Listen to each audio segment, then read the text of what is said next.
का पुरुष द्वितीय सर्ग भाग 5।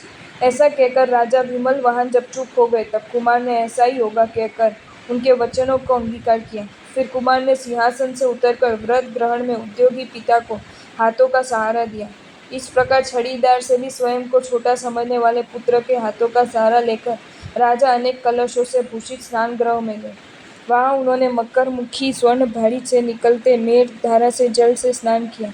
कोमल रश्मि वस्त्र से देह पोंछी, सर्वांग में गोशीर चंदन का लेप किया।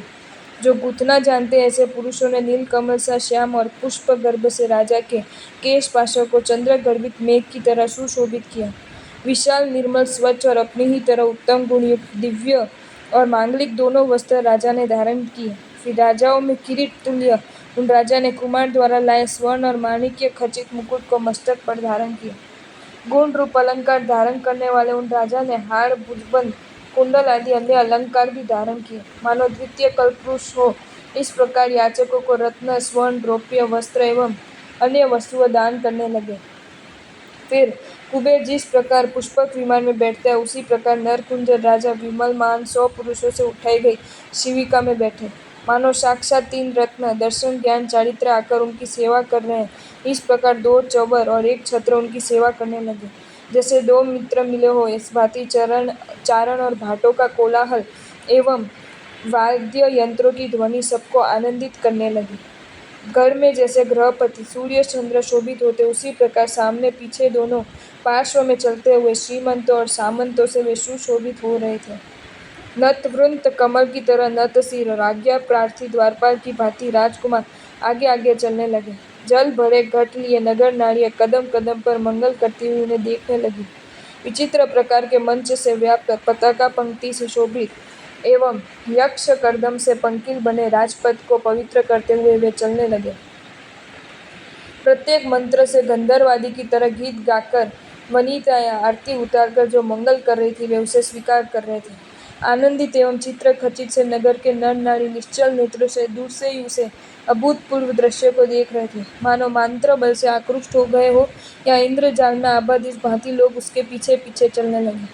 पुण्य के धाम वे राजा इस प्रकार जब अरिंदम आचार्य के चरणों में उस पवित्र उद्यान के निकट आए तब शिविका से नीचे उतरे और तपस्वियों सम्मान लिया उद्यान में प्रविष्ट हुए।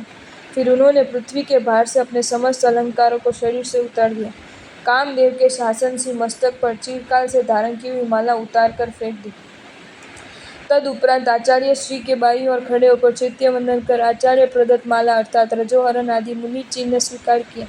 मैं समस्त सावध्य योग का प्रत्याख्यान करता हूँ, ऐसा कहकर उन्होंने पंचमुष्टि लोच किया।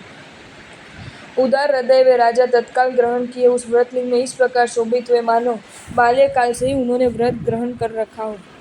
तत्पश्चात गुरु को 3 प्रदक्षिणा देकर उन्होंने वंदना की। तब गुरु ने धर्म देशना प्रारंभ की।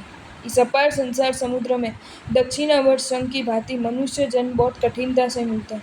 मनुष्य जन्म प्राप्त भी हो जाए तो बोधि बीज मिलना दुष्कर है। यदि यह भी प्राप्त हो जाए तो महाव्रतों का योग तो पुण्य योग से ही मिलता है। जब तक वर्षा ऋतु के मेघ उदित नहीं होते तब तक धरती पर सूर्य का संताप रहता है। जब तक केसरी श्री नहीं आता है तब तक हाथी वन की नष्ट भ्रष्ट करता है। जब तक सूर्य उदय नहीं होता तभी तक जगत अंधकार में अंध रहता है। जब तक पक्षीराज गरुड़ आकर उपस्थित नहीं होते तभी तक जीवों को सर्पों का भय लगता है एवं जब तक कल्प वृक्ष प्राप्त नहीं होता तभी तक जीव दरिद्र रहता है। इसी प्रकार जब तक महाव्रत प्राप्त नहीं होते तभी तक जीवों को संसार का भय लगा रहता है।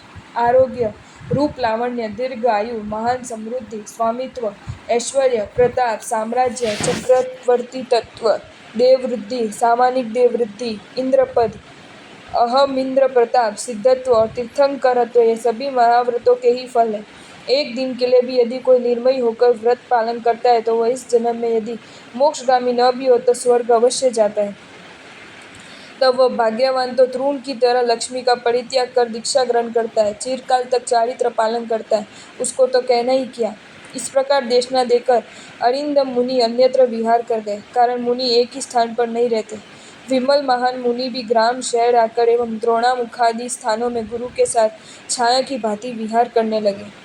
5 समिति इरिया समिति सूर्य किरण चारों ओर व्याप्त हो जाने पर दूसरे जीवों की रक्षा के लिए 4 हाथ परिमाण भूमि पर दृष्टि रख इर्या विचक्षण अर्थात प्रत्येक वस्तु के प्रति सावधान होकर वे ऋषि चलते थे। भाषा समिति में चतुर वे मुनि निर्वध्य ताकि दूसरों को दुख न हो मित मर्यादित एवं सकल हितकारी वाणी बोलते थे। ऐष्णा समिति ऐष्णा निपुण वे मुनि 42 दोषों का परिहार कर पारने के दिन आहार और जल ग्रहण करते थे। आदान निक्षेप समिति ग्रहण और विसर्जन करने में चतुर वे मुनि आसन आदि को देखकर सावधानी से उसकी प्रतिलेखना करते और उठाते हुए रखते थे। परिष्टापनिका समिति समस्त प्राणियों पर दया भाव रखने वाले वे मुनि कफ मूल मूत्र आदि निर्णित पृथ्वी पर ही फेंकते। 3 गुप्ती मनोगुप्ती कल्पना जाल से मुक्त और संभावों में अवस्थित वे मुनि मन को गुण रूपी वृक्ष युक्त विज्ञान में आत्माराम अर्थात अध्यात्म ध्यान में नियुक्त रखते थे। वचन गुप्ती वे प्राय मौन ही रहते, इशारे से भी बात नहीं करते। यदि किसी कृपा योग्य पुरुष के आग्रह पर कुछ बोलने भी तो मित वाक्य ही बोलते हैं। काय गुप्ती वे जब कायोत्सक ध्यान में अवस्थित होते तब महिषादि पशु गला या देह खुजलाने के लिए उनके शरीर को स्तब्ध समझकर अपनी देह रगड़ते, तब भी वे कायोत्सक में अवस्थित रहते। आसन बिछाते उठाते और विहार करने के स्थान पर भी चेष्टा रहित होकर नियम का पालन करते। इस भांति वे महामुनि चारित्र रूपी देह उत्पन्न करके उसकी रक्षा करते और शोधन करते। माता सी 5 समितियां और 3 गुप्तियों रूपी प्रवचन माता को धारण करते। परिश शुद्धा पीड़ित होने पर भी शक्तिवान होते हुए भी ऐष्णा का लंघन न कर प्रदीन एवं व्याकुल हुए बिना वे विद्वान मुनि संयम यात्रा के लिए उद्यम कर विचरण करते। तृष्णा परिश राह में चलते समय प्यास लगने पर भी वे तत्ववेत्ता मुनि दीन बनकर कच्चे जल की इच्छा न कर प्रासुक जल पान का ही इच्छा रखते।